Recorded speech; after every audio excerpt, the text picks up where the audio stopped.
ایک نوجوان فوٹوگرافر تھا جو سنسان جگہوں کی تصویریں لینا پسند کرتا تھا۔ ایک دن اسے معلوم ہوا کہ ایک پرانے ریلوے لائن پر ایک بھوتیا ٹرین دیکھی گئی ہے جو کئی سال پہلے ایک خوفناک حادثے کا شکار ہوئی تھی۔ یہ سن کر احمد کا تجسس بڑھ گیا۔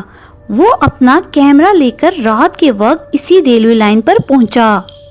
وہاں پہنچ کر اس نے دیکھا کہ پٹڑیاں زنگ آلود ہو چکی تھی اور ارد گرد سنسان جنگل تھا۔ اچانک ہوا میں ایک عجیب سرگوشی گونجی اور دور سے ایک پرانی ٹرین کی سیٹیاں سنائی دینے لگی۔ احمد حیران تھا کیونکہ یہ ریلوے لائن برسوں سے بند پڑی تھی۔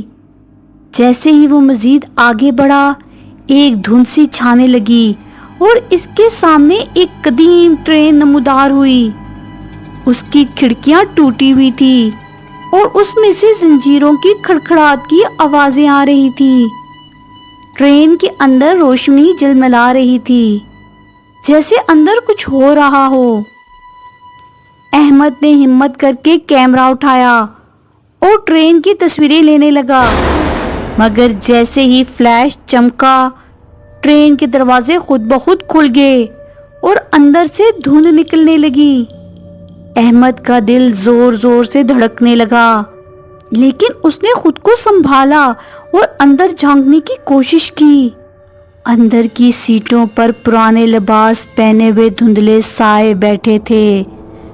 ان کے چہرے خوفناک اور آنکھیں خالی تھیں۔ احمد پیچھے ہٹنے ہی والا تھا کہ اچانک ایک سایہ اس کی طرف بڑھا۔ اس کے ہاتھ ہڈیوں جیسے سفید اور آنکھوں میں سرخ چمک تھی۔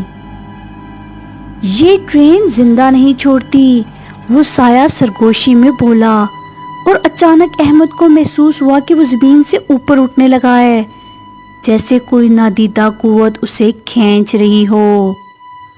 احمد نے چیخ کر خود کو آزاد کرنے کی کوشش کی اور زمین پر گرا۔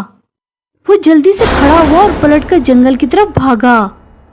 ٹرین کی سیٹی کی آوازیں اس کے پیچھے آتی رہیں، لیکن جب وہ ایک پرانے اسٹیشن کے پاس پہنچا تو سب کچھ خاموش ہو گیا۔